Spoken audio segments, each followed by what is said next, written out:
welcome everybody to another episode of Biology with Arseni. I'm your host Arseni Aziz, and today we are going to talk about lipids. As I was saying, we want to talk about lipids today, and the first thing you notice in front of you, we have an image of oil, and that's an olive oil to be precise, and another image of a salmon fish, avocado, some nuts, and another image of butter. Now, the main feature that is common between all those three images that they all are lipids. Now, to be very, let's say, honest about it. Now, most people may relate the lipids to the fats, and in some point they are correct. Fats are part of lipids, not the other way around, because mistakenly anyone talk about lipids, he eventually think that he talk about fats. No, that's not the case.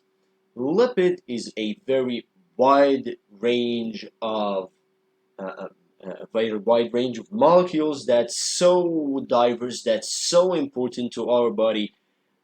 Yes, somehow they may cause diseases, but on the other hand, they are so important because without lipids, we can live. Now, why without lipid we can live? So, in a nutshell, well, lipids are important because they are source of energy. Let's write this down, source of energy. Okay, and also being source of energy, that means that a 1 gram of lipids, when it burned in the calorimeter, it gave around 9 calories. Now, that is so big, okay? That is almost twice what you can get from carbohydrates, okay? Also, all the lipids, they form around 5% of the membranes, okay? So if you are talking about a normal animal cell or plant cell or any kind of cell within any kind of living organism, around 5% of these membranes are made of lipids. Okay, lipids also work as a thermal insulator. That's why something like the polar bear can survive in the colds of the Arctic. So it's work as a thermal insulator. Okay, so it also protects the plant from dehydration, so it can also be found in plant to protect it from dryness, especially in the dry place like the desert. If we look at the cactus, that somehow you find the cactus is very thick, very fleshy plant, okay, and it's covered with a huge, thick, waxy layer. This waxy layer is made of lipid. Also serve in the hormone structures, so it serves in the hormone structures. So lipids are so variable and so diverse. And to be well knowledge about it, so how the lipid look alike. Now, if you take that image for you, you can see it over here. Now, that image, it shows a small molecule, okay, that the lipid is made of, and we will talk about its name later. Now, a normal lipid, it is made of, let's say, these black round balls over here. Now, these balls, okay, so these balls are carbon, and the white balls are hydrogen. That's right, hydrogen over here. Hydrogen. And now the red ball, I'm going to write it in black so they can appear properly. Now, these are oxygen. Now, so now we know that a normal lipid is made from hydrogen, carbon, and oxygen. Now, there are huge families, okay, of lipids. And these huge family are simply separated into simple lipids, complex lipids, and derivative lipids. So they are simple lipids and complex and derivative. And if we talk about these simple lipids, the first ever thing that we will talk about it is the fat. And here we see a molecule of these fats, a molecule of the simple lipids. Now, the simple lipid include the fats, include the oils, include the waxes. Now, here we can see that we have a monomer of the fats. And although we talk about lipids and fats, we have to know something. Lipids, they are a huge biological molecules. They are made of monomers, okay? And somehow we can go and say that these monomers are called the fatty acid. Some may say that they are triglyceride. Well, small variation over here, but fatty acid make the triglyceride. So if you look over here, this is a molecule of fat. Okay, this is a triglyceride molecule. It is composed of 3 fatty acids and it is connected to a a kind of alcohol. Okay, and we call this alcohol glycerol. So I'm gonna pick my green pen over here. So this is fatty acid number 1, and this is fatty acid number 2, and this is fatty acid number 3, and I'm going to put my blue pen, and that is the glycerol molecule. This is the alcohol. This is the glycerol molecule. Okay, this is an alcohol. And to be specific, it is a kind of alcohol that contains 3 hydroxyl groups. Okay, so that's how. Now, to have a better visual on it, okay, we are going to see here the normal chemical formula.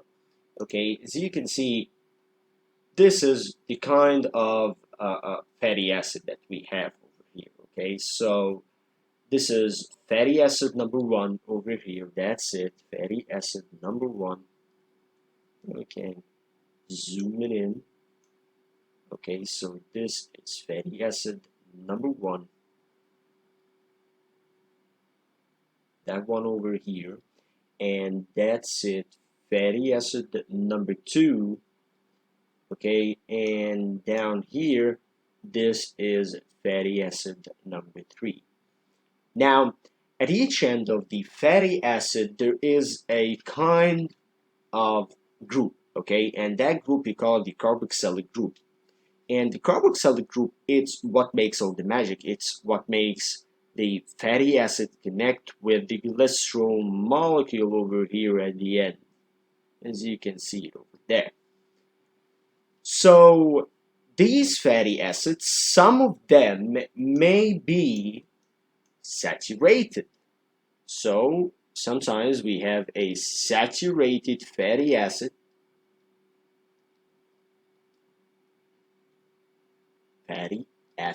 okay, you write it over here. And in the saturated fatty acid, there is no kind of double bond. There is no double bonding over here. Double bond. Okay, we can go with it and we say that we don't have any double dashes over here. So we don't have any double bond. There is no double bond within the carbon chain. Okay, within the carbon chain.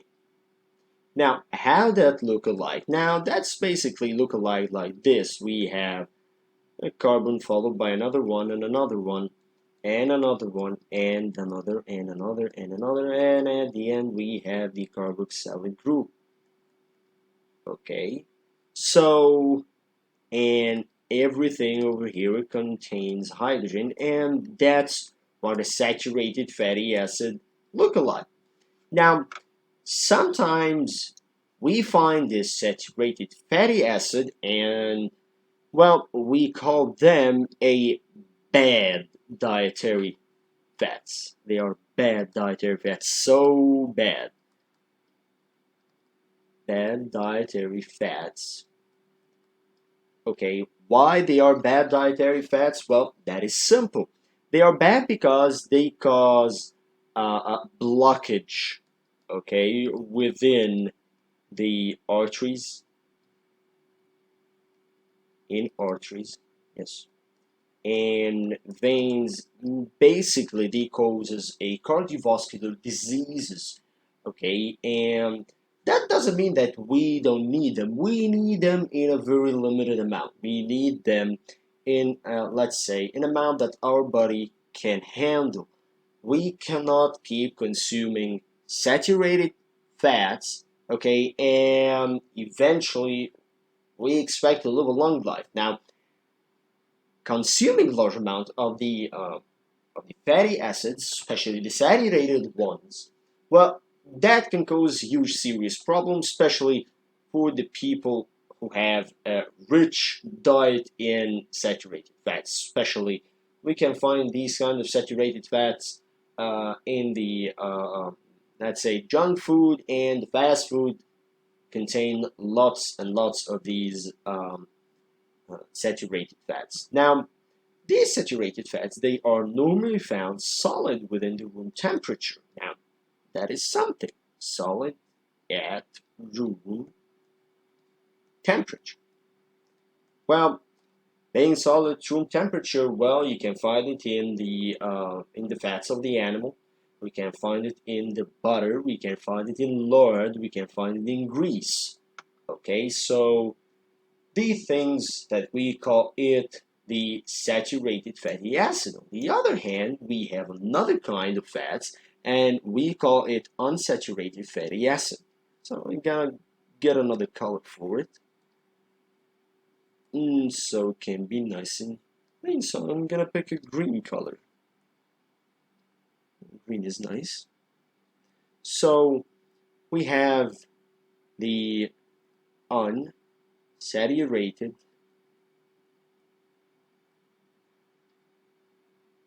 fatty acids. Now, these fatty acids simply they are contain at least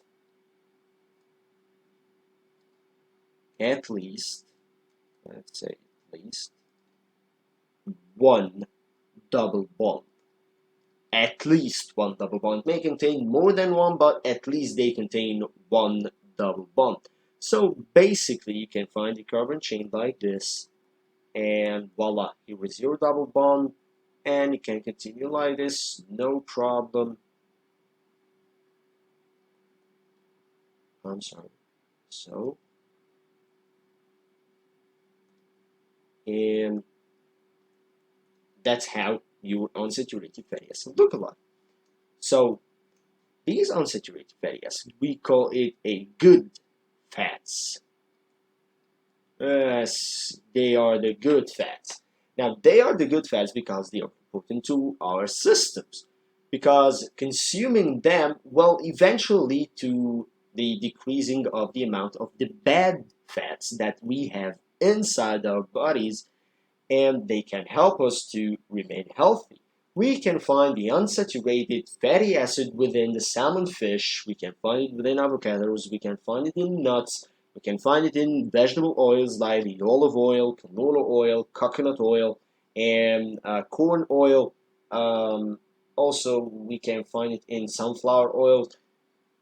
Basically, most plant oils, they are good fats. Also, I insist on something. Well, if you want to consume something, you need to consume it in the amounts that it is so beneficial for you. Consuming too much food or too much of one nutrient or any kind of food so much that your body basically won't have the best of it. Okay, sometimes you need to take your food in portions, and we're going to talk about these portions down the road when we talk about how to have a great dietary system. Now, these good fats, they are found in liquid form, okay? So they are liquid at room temperature like most of the oil. Now, the other part of these fats is the polysaturated fats. So we're gonna write it in, let's say, let's pick another color, okay? Let's make it purple color. So we have the polysaturated fats. Now, the polysaturated fats, we don't have too much example for it, but they contain, let's say, too much of hydrogen within them, and we can find it in our body in the adipose tissue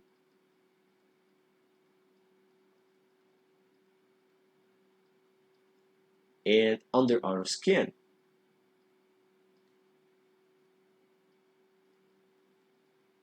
Okay, and also we can have trans fat. Now, that trans fat is so dangerous. Now, why trans fats are dangerous?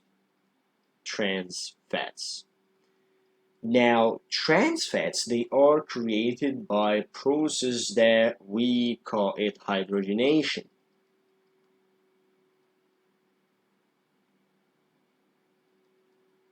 Now, in that process, we basically get a simple unsaturated fat in its liquid form. We increase its temperature, and then we pass hot hydrogen over it, and then it starts to be solid. Now, that brings us to the trans fats that we find in many synthetic lards and many synthetic butters and many synthetic greases that we have within our food. Trans fats have almost twice as dangerous as the normal saturated fat. So try to avoid trans fats. Avoid it as much as you can. That's why I'm always saying be away from any kind of junk food.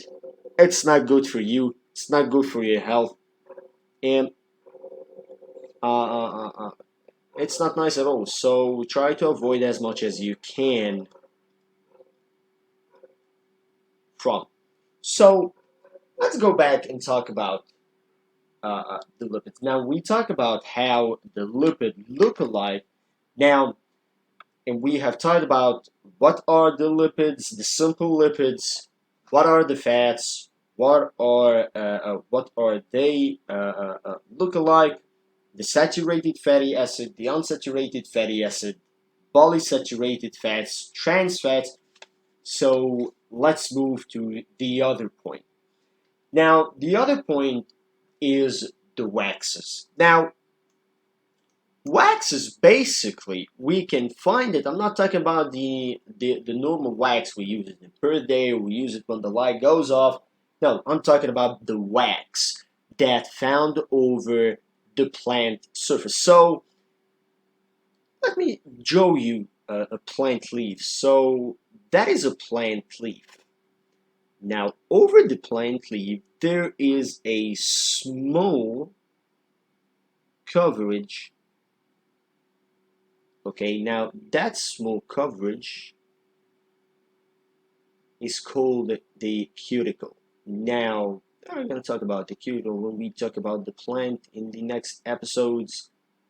So please always tune in and subscribe, like, and share so you can follow everything new that we say. So we have this small, thin layer, this waxy layer that we call it the cuticle, okay? So we call this the cuticle. Now, the function of the cuticle is very basic. Now, the function of the cuticle is to prevent the excess water evaporation from the plant leaf. As we all know, plants need water to survive, to make photosynthesis, to make their food, so they are so important. The main idea is losing too much water out of the plant, that will bring to you a very serious problem. The plant will wilt and die, and eventually you won't have any plant, and also you won't have any kind of oxygen after the plant die, because when all the plant around the world dies, well, you don't have much of oxygen that remain for you so you can stay alive.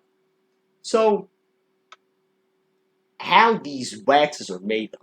Now, waxes are a very simple formula. They are the three always fatty acids. So we have fatty acid number 1, and we have fatty acid number 2, and we have fatty acid number 3. Now, these three fatty acids, they are connected to what we call it a monohydroxy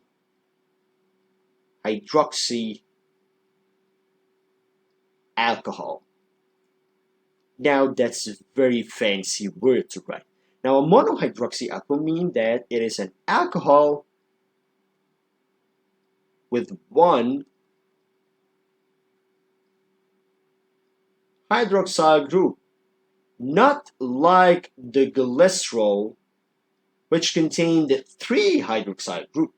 That makes more weight for the waxes, much more solid, and it is impermeable to any water to pass through it. So that's what makes the waxes are so unique. That's what makes the waxes are so important to have. Now, the other part that I want to talk about it here in today's episode is not all of that, is these 3 small pictures over here. Now, I'm going to start with that red one here. So I'm going to zoom it in, make it big, and put it in the middle over here. I'm going to move these down. Okay, move it down. And I moved it down because I'm going to go through them later. So, what is that? That, what we call it, a phospholipid. So let's write it over here with my green pen again, and that is phospholipids.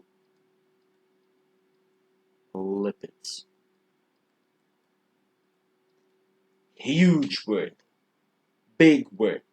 It is a lipid, but it contains something. Well, remember when I first told you that we have around 5% of all membranes within our cells that made of lipids? That is the secret, phospholipid.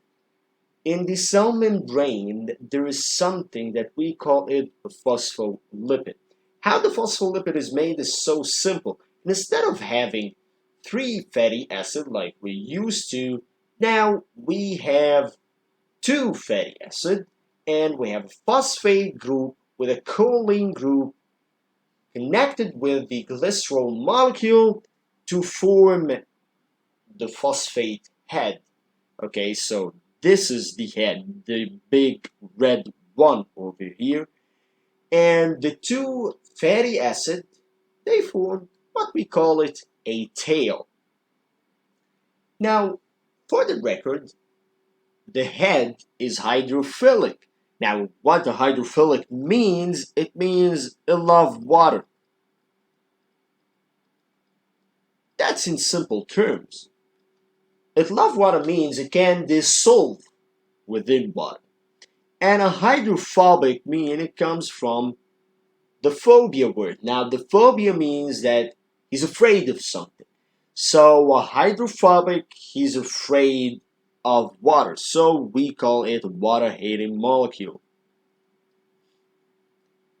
Why it's a water-hating molecule? It's water-hating because it don't dissolve in water. So basically, we say they love water, the heads love the water, the tail hates the water, or they don't dissolve in the water. Now, how they look like within the cell? Now, here we have another image from our friends in Encyclopedia Britannica. Now, if you want any kind of resources, well, they have it over there. They have authentic files and, well, as you can see it, pretty clear images. Now, this is how the phospholipids align within the cell membrane. You can see over here, I'm gonna make it in the red. Now you find the head with the purple color over here. Now this is the head and these are the tails. Now the heads are for the outside facing the outer surface and the other heads are facing inside to the inner surface and the cytoplasm of the cell. And the tails, they are sandwiched between the two heads. Okay, it's like a sandwich of phospholipid where the heads are for the outside and the tail for the inside. Okay, pretty yummy, don't you think? I guess so, because it's within our cells. So that is so important for us.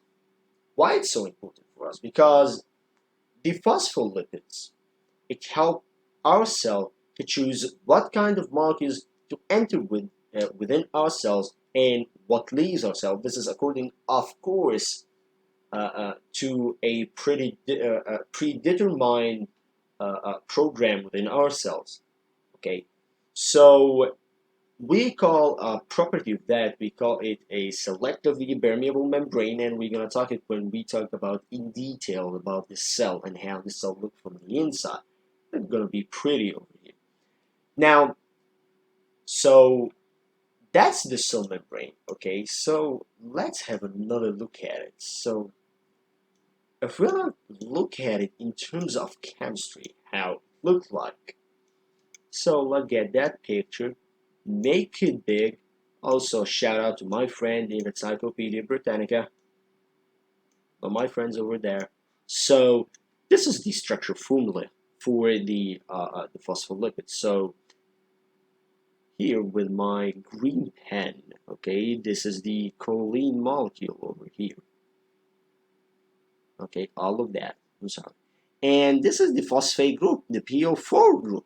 Okay, and they are connected with two fatty acid. This is fatty acid number 1, and this is fatty acid number 2. Together they form the head and the tail. Okay, and that's what makes the sandwich. Okay, between the heads. So we call it a phospholipid bilayer because it contains 2 layers of the phospholipid, not 1 layer. So lipids pretty much so important. Now, lipids are also important in terms of we can't live without them. Why we can't live without them? What happens if we don't eat lipids? Well, you'll die. Well, that's pretty annoying. Gonna die if you don't eat lipids. Yes, but you said that they are bad lipids. Now, not all of them. You need lipids because some vitamins dissolve in lipids. You need lipids because they make your cell membrane. And you need lipids because they make hormones. Okay, especially the steroid one. And, well, one of the things I want to talk about is the derived lipids. Now, the derived lipids, we want to talk about it pretty clear. And I'm going to zoom out a little bit. Where did they put it? I don't find it. No problem. One of the lipids that I want to talk about it is the cholesterol. Now, the cholesterol lipid is, well, some of the hated molecules. If you hear the word cholesterol within your family, you may think, oh, so this dude, he is sick. He has a cholesterol. No, not all cholesterol are bad. We have two type of cholesterol within our body. We have something that we call the low density lipoprotein or the LDL cholesterol, and we have also the high density lipoprotein, or we call it the HDL. Now, the LDL is the bad cholesterol, and this is the LDL. Now the HDL, well, it is the good one. Okay, so cholesterol, it's a part of the derived lipid within our systems, and we need it because it makes our cell membrane so cohesive. Okay, so we get being so cohesive like this because we have a cholesterol. As you can see over here, these yellow marks, okay, and these yellow molecules, they are cholesterol. Also, we can find proteins because, well, proteins are so important. That's the topic of our next episode. If you want to watch our next episode, don't forget to subscribe and press the bell button so you can get every notification we have here. So back to the cholesterol, so important because it keeps our cell membrane so cohesive.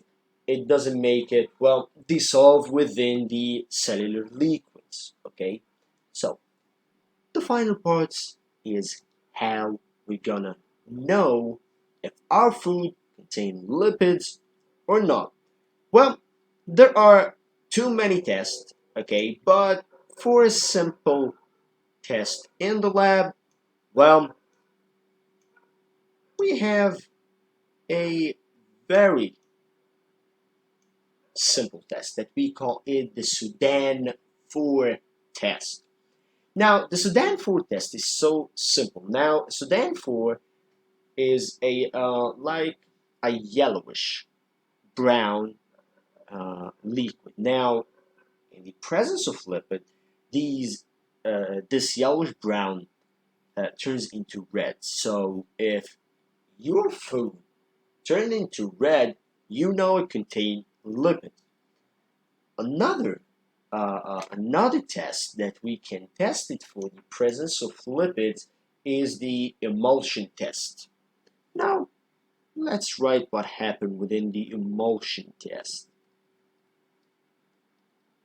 The emulsion test is pretty nice, pretty neat, well, and pretty conclusive also. That's, let's say, to make sure that you did your Sudan 4 test properly, somehow you will need the emulsion test. So you will have the first step. Now you will have 2 milliliters of the sample, okay, and then add 3 milliliters.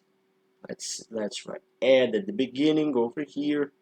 Let's not forget to be very detailed, very precise when you perform any kind of scientific project or any kind of scientific experiment within the lab.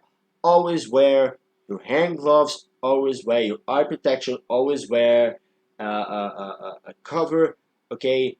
Always be safe. Do not perform any kind of test or any kind of experiment unattended.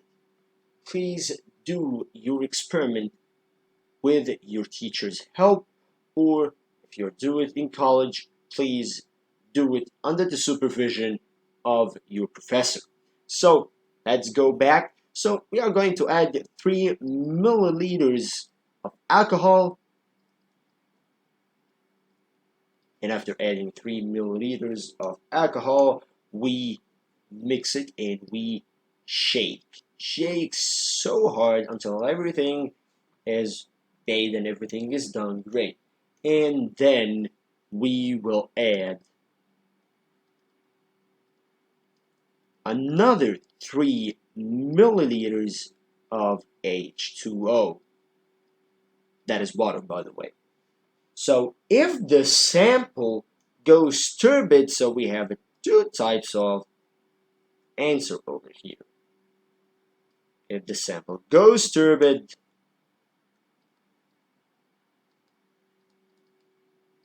now, ding ding ding, you'll have lipids. If the sample don't go turbid or stays the same,